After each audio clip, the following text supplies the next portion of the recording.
Is your Snapchat account has permanently or temporarily locked, and it shows you this pop-up every time when you try to log into your Snapchat account? Well, today I'll quickly tell you and show you how you can unlock your Snapchat account on your iPhone, Android. Now, to quickly unlock your account, first open up any browser you might have on your device. Now type support.snapchat.com. Scroll down to Troubleshooting.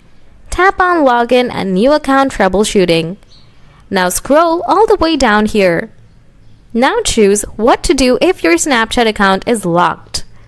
Now once again scroll down a little. Tap on Unlock Your Account.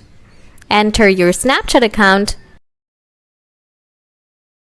Now scroll down to Unlock My Account. Choose I'm Not a Robot. Tap Unlock.